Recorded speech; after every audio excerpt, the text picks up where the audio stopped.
एस्तर अध्याय 6 राजा द्वारा मादरके का सम्मान। उस रात राजा को नींद नहीं आई, इसलिए उसकी आज्ञा से इतिहास की पुस्तक लाई गई और पढ़कर राजा को सुनाई गई। उसमें यह लिखा हुआ मिला कि जब राजा सैर्स के हाकिम जो द्वारपाल भी थे, उनमें से बिगताना और तेरेस नामक 2 जनों ने उस पर हाथ उठाने की युक्ति की थी, उसे मेदरके ने प्रकट किया था।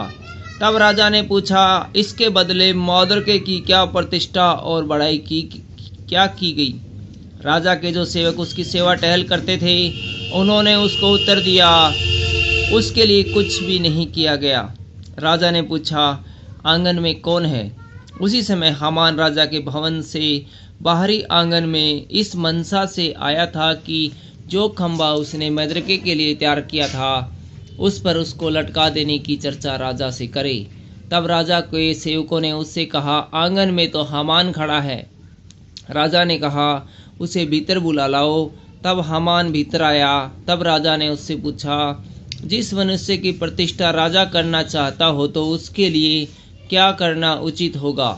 हामान ने यह सोचकर कि मुझसे अधिक राजा किसकी प्रतिष्ठा करना चाहता है, राजा को उत्तर दिया, जिस मनुष्य की प्रतिष्ठा राजा करना चाहे उसके लिए राजकीय वस्त्र लाया जाए जो राजा पहनता है, और एक घोड़ा भी जिस पर राजा सवार होता है, और उसके सिर पर जो राजकीय मुकुट धरा जाता है वह भी लाया जाए। फिर वह वस्त्र और वह घोड़ा राजा के किसी बड़े हाकिम को सौंप दिया जाए, और जिसकी प्रतिष्ठा राजा करना चाहता हो उसका वह वस्त्र पहनाया जाए, और उस घोड़े पर सवार करके नगर के चौक में उसे फिराया जाए, और उसके आगे आगे यह प्रचार किया जाए, जिसकी प्रतिष्ठा राजा करना चाहता है उसके साथ ऐसा ही किया जाएगा। राजा ने हामान से कहा, फुर्ती करके अपने कहने के अनुसार उस वस्त्र और उस घोड़े को लेकर उस यहूदी मार्कदे से जो राजभवन के फाटक में बैठा करता है वैसा ही कर, जैसा तूने कहा है, उसमें कुछ भी कमी होने न पाए।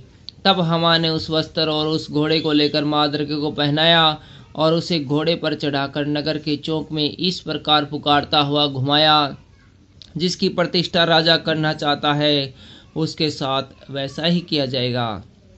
तब मदरके तो राजभवन के फाटक में लौट गया, परंतु हामान शोक करता हुआ और सिर ढांपे हुए झट अपने घर को गया। हामान ने अपनी पत्नी जेरेस और अपने सब मित्रों से सब कुछ जो कुछ उस पर बीता था वर्णन किया। तब उसके बुद्धिमान मित्रों और उसकी पत्नी जेरेस ने उससे कहा, मदरके जिसे तू नीचा दिखाना चाहता था, यदि वह यहूदियों के वंश का है तो तू उस पर प्रबल न होने पाएगा, उससे पूरी रीति से नीचा ही खाएगा। वे उससे बातें कर ही रहे थे कि राजा के खोजे आकर हामान को एस्तर की हुई भोज में फुर्ती से बुला ले गए। Thank you.